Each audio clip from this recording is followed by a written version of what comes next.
Hello everyone, I'm Glenn Flaherty and this is Board Games and Bourbon back again. And right now I want to talk about, because GenCon is coming up, some games from 2016 that had huge hype and fizzled. And that's not to say they were a bad game, it just means you don't hear about it anymore, okay? Now, the way I based this was, one, kind of like my own intuition that I just don't see playing anymore. But then I compared it with Board Game Geek's comments. And for me, the comments section of Board Game Geek is a real meter of what game is out there in the collective consciousness. So if a game has, a bunch of comments, you know that even if it was bad, it hasn't gone away, it still has a presence. But if something's barely talked about, it's better to have bad things said than to not be talked about at all. So, okay, so let's begin this list.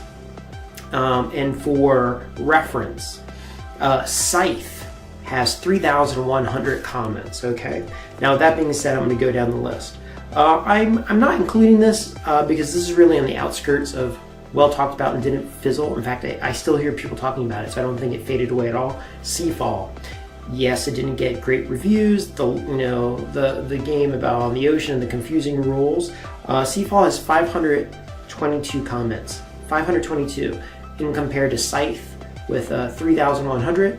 And I think I saw Arkham Horror LCG had over 1,000. So this is half of that, okay? Had a lot of promotion. I think in the beginning it was a lot of people who thought it was going to be like Pandemic. But I see comments now still coming out, and people are enjoying it. But that one definitely did not hit the chord we had hoped. Okay, number 2, we're going to go with, or I should say with number 5, Black Orchestra. Black Orchestra was a game about killing Hitler. The game looked amazing. The component quality looked cool. The theme looked cool. I heard the play was cool. And then once it came out, nothing. I don't know anyone that has it. I have never seen a store that had it. I don't hear anybody talking about it. I mentioned it, some people haven't even heard of it. On Board Game Geek, that is 263 comments. You can see it's starting to fall off. Next, number 4, a personal favorite of mine that I was just looking into, Hit Zeroed by Martin Wallace, is a zombie game kind of mixed with a fighting for resources game. It's amazing. I love that game. Now look, I'm not going to say it's, you should give trophies to this game, but it is really, really amazing. I shouldn't say amazing. It's really, really fun. I really enjoy it.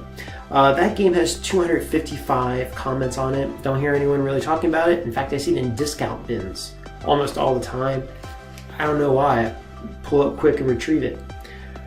All right, number 3, Days of Ire, 1956. 150 comments. We're talking doing really bad here. 150 comments. Plays 1 to 4 people, so you would think the solo element really would have helped it. Hit the Zero, it also has a solo element. Days of Ire is 75 minutes. It's about the Budapest Revolution. In fact, I think it was sponsored by the government. Again, it's a game that looks great. I heard it plays great. I've never seen it in a store. Actually, I can't say that I saw one copy once. It did sell right away, but I hear no one talking about it. I don't know anyone who's played it. I don't even know people who have an interest in playing it. I don't know. That looked like a great game. I wish I had more buzz. Number 2, Richard Lanius, Defenders of the Last Stand. I think the price point killed this one. This is like Defenders of the Realm. It's a big game with minis, plays best with 3, and you're kind of fighting and you have asymmetric powers. I think Cry Havoc might have stole some of its thunder. It's 137 reviews. Again, Scythe had over 3,000. This game, which is a big time production, 137. Okay, and then number 1, this game I saw, they're really hyping it, Sola Fide. Sola Fide is not something I personally wanted to play, but they're doing press conferences about it, dressing up. It was going to be the big thing. It was an anniversary and of the separation of the Catholic Church and the Protestants. Now, for me, the topic was off-putting. I don't really want to be in that environment, but it was based off of Twilight Struggle, and it's by the designers, if I remember correctly. Supposed to be a big production. That game, 84 comments. 84 comments.